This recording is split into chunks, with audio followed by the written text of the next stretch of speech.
Hey everyone, welcome back to Kalei Rants. Me again, Mark, and today we're in the greenhouse again. And it's a rainy day today, but it's very hot, and yeah, I'm sweating right now. Okay, but I still wanted to make a video. Here are my Echeverias which needed to be repotted. Okay, so this one actually isn't doing very well in its old potting mix. I'm replacing it right now with a new potting mix. I'll be potting this up, especially this one. This recently got one of its heads rotten, so on that side one stem of it got rot, so I want to repot it. Okay, so now we also have these other Echeverias that I wanted to repot, so there, that one. Okay, so now I'm gonna be switching the camera, and while I'm repotting, I want to continue our series on my problems with succulents, my rants about them. So this will be the Kalei Rants Echeveria edition.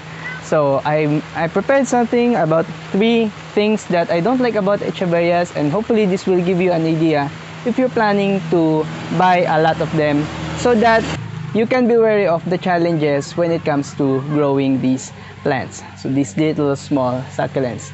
So now let's switch the camera and then let's do the repotting.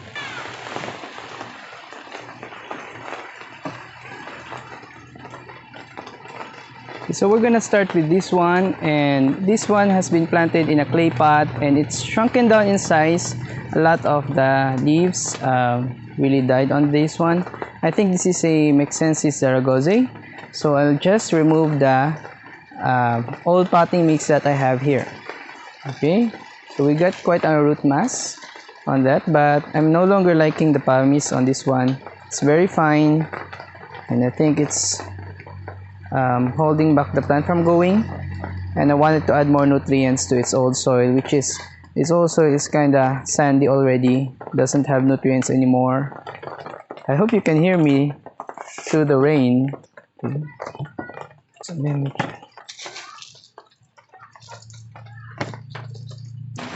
okay, so the rain got louder right now, and I'm hoping that you can still hear me. Okay, so I think the first thing that I wanted to rant about while we're potting this. So the first thing that I want to rant about Echeverias is that they are very slow growers. So if you started out with succulents and you've grown Echeverias, then you might already know this. But for me personally, no, I'm not saying that everyone has a slow growing Echeveria or has a bad experience with growing Echeverias. But for me personally, I find much more vigorous growth on my Graptopetalums and on my sedums. Now, Echeverias on the other hand are very slow.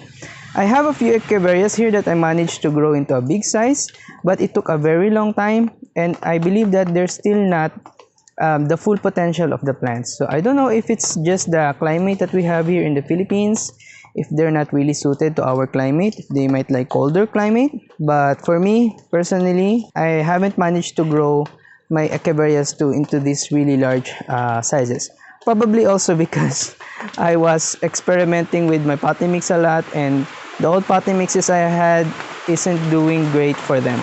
The second thing that I want to rant about Echeverias is that they are season sensitive. They are very much sensitive to the weather, to the conditions that they're in. I find that my Echeverias, most of them, grow a lot during the spring season and not during the rainy season. So during the spring and summer months, you will see a lot of growth on your Echeverias, but during the cooler months, or even if it gets rainy for a long time, your Echeverias will not grow a lot. So even if it's not the rainy season, if it gets very rainy, you will not expect to see a lot of growth. Don't expect to see a lot of growth on your Echeverias, because really they will slow down their growth if they lack sunlight. They are very sun thirsty plants, so they want to have a longer daytime so that they can grow more. If the days are shorter, if it's very cloudy, then don't expect to see a lot of your Echeverias to be growing. So that's one thing to note about them. Not like with our Graptopetalums and sedums and a lot of other succulents that are winter growers. They will grow readily in the cold weather. If it gets rainy, other succulents will like that because it's much more cooler. But Echeverias, they don't like shady conditions. They want to have like large amounts of sunlight hitting them so that they can grow, but also they don't like it very hot. So there's that. So Echeverias are really sensitive when it comes to the conditions that they're getting. Other people, I believe, they have a lot more success with their Echeverias when they are being grown indoors and not outdoors like what I have here. And Echeverias will also tend to look much more beautiful if they're stressed, if they are grown indoors and they have long periods of time under grow lights. So they will become stressed and they will look much more beautiful, much like your Instagram Echeverias. They look really good on Instagram, but if you grow them outdoors, here in the climate that we have in the Philippines, you will not be able to get that stressed look on your Echeverias. So they are very season sensitive. So just like with my first rant about them, it makes them much more. Actually, before I rearranged my greenhouse, when they were placed in a shadier place, in a shadier spot in my place, they were growing very slowly. So they are very sensitive about the conditions that you give them. Sedums, Graptopetalums, they can grow in partially not very bright conditions. They will etiolate a bit, but they will not stop growing altogether. But Echeverias, if you keep them in dark conditions and you keep on watering them, then they might rot. They might get rot and they might not produce the growth that you are expecting. Also, I would like to add that I've had more issues with dormancy when it comes to Echeverias than with my other type of succulents. Echeverias are really sensitive about their dormancy. You really have to be mindful of not overwatering them during the colder months because they will not be growing a lot. Actually, right now is not the best time to repot Echeverias because we're in fall and they will be growing much more slowly. They will not be able to root up very quickly. So I will think I will not be bottom watering this one. I think I will be, these newly repotted ones, I will be top watering them for a while because the roots will be much more slower during this season. Also, this is the reason why I'm not buying Echeverias anymore. If you watched our recent unboxing video, I explained it there that Echeverias don't do very well in cold season. So what we have here in the coast, because we're living near the ocean, we have much more longer periods of rain than you might have if you're living in, you know, in lowlands Philippines. You might be getting a lot more sun than we have. So in my condition, we're getting a lot more rain currently. So I'm not buying a lot more Echeverias because I don't want to risk killing Echeverias during the season when they are dormant. So I think I'll be buying more, adding more to my collection when the season is much more warmer or when it's transitioning to the summer months. The third thing that I want to rant about Echeverias is that they are very prone to sunburn. I've had more issues with burning plants on my Echeverias more than with any other succulents that I've had. So Echeverias are the ones that are more prone to sunburn because they are really sun-thirsty plants. They need a lot of sun to grow. If you don't give them sun, they will etiolate. They will have this ugly open rosette appearance if they're not getting the enough sunlight that they need. So you give them a lot of sunlight, but then if they are not fully established, they are prone to sunburn.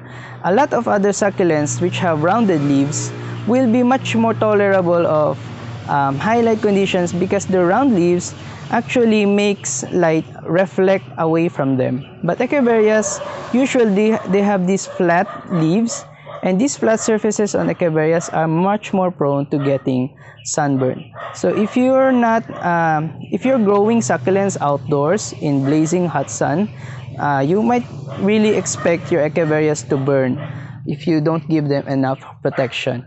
I've had more issues with burning on my Echeverias than in any other succulent that I've had before.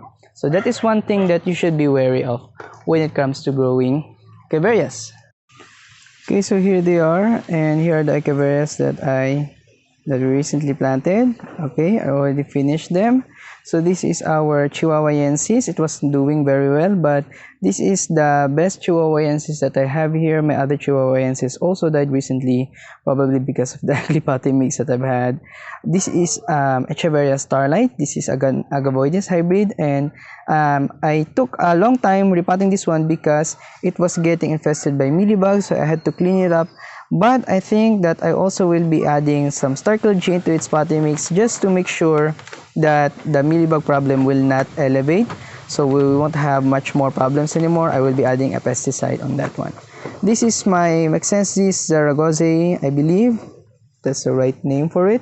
This is really beautiful. This is a parent plant of Echeveria Viant, and Echeveria Viant is my favorite Echeveria for now. I think I really love the Viant, but my Viant is not looking well currently. It's over there.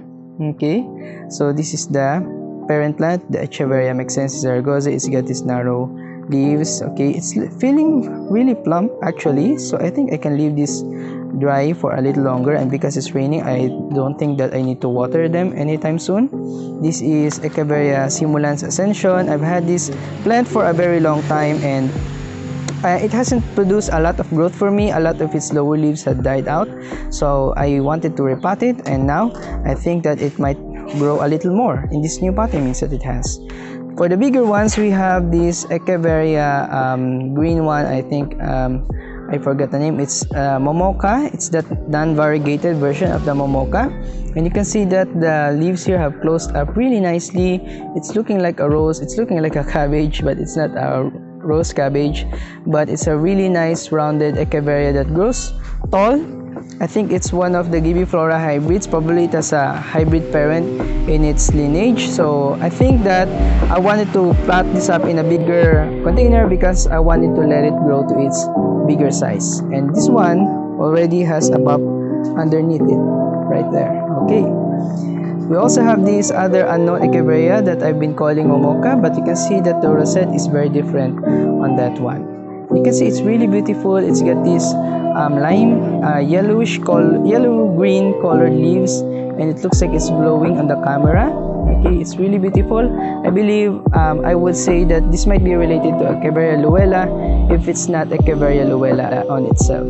Okay, so I really hope that you like the repotting that we did with these Echeverias, and probably we'll see more of them in our future videos.